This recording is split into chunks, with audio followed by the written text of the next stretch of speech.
the related developments, and that comes as Finland's leader has called the recent Trump-Zelensky meeting a very important step, emphasising that discussions on security guarantees for Ukraine will now move forward, marking a significant milestone in diplomatic efforts to stabilise the region.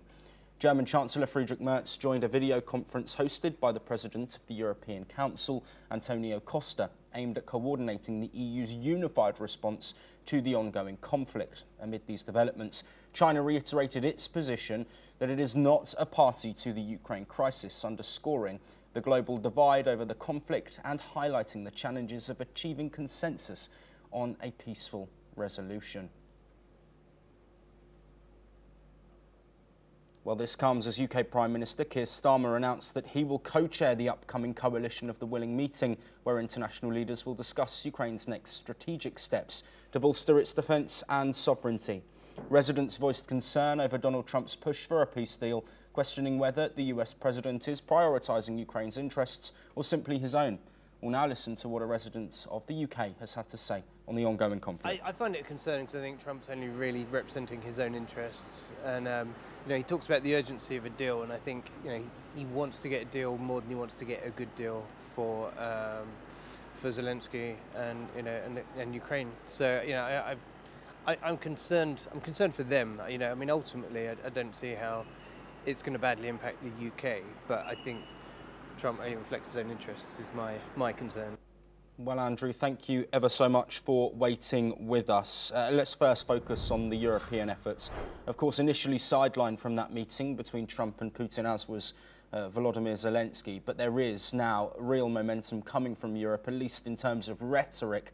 Further meetings planned and already taking place between Merz and Costa, and also a further Coalition of the Willing meeting, which of course isn't just European nations. This is a group of global countries that are allies of Ukraine. How important is this EU commitment and also involvement in the peace process? Well, I think it's easy to dismiss it as marginal, but I wouldn't go in that direction. I think as part of a bigger picture, as part of an evolving and crystallizing security architecture, this is really quite important. Now, the Europeans, to this point, have been mostly talk and no walk. That's overstating it a little bit. But now we're seeing some actual walking the talk, as it were.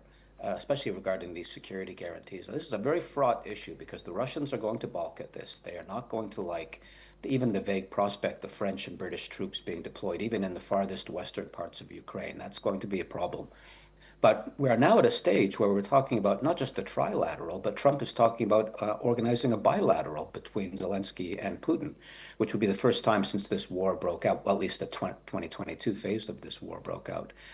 So I see some forward momentum here. I don't want to get too far over my skis, as it were, but I think we are moving in the direction of a sustainable ceasefire that will have European involvement, as you said, global involvement, although not China, pointedly.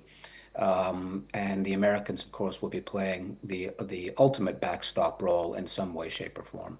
Yes, Andrew, and before we move on, I'm glad you brought up China. Of course, those comments that we brought, saying that they're not party to this conflict. What's your reaction to those comments, which have come slightly out of the blue? They have maintained a formal neutrality in all of this conflict, and they like to position themselves as neutral arbiters, et cetera, et cetera. But the fact of the matter is that, especially in terms of dual use and non-lethal technological support, they are Russia's biggest backer. In terms of running interference on the world stage, they're also pretty consistent on this. And in terms of China positioning itself as a leader of the Global South, well, the Global South has made the argument through China, but other ways as well, that this is just another one of those European wars. It's not the most important thing that's ever happened in human history, which is the way the Europeans tend to see it, at least since the Second World War.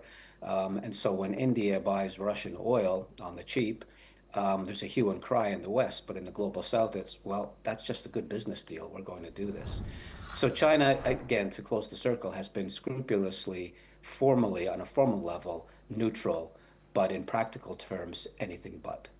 Andrew, thank you as always ever so much for providing such great insight there. Of course, so much still to monitor and developments coming through almost hourly on this diplomatic effort to end the conflict. Stay tuned here on NewsX World for all of those as we bring them to you.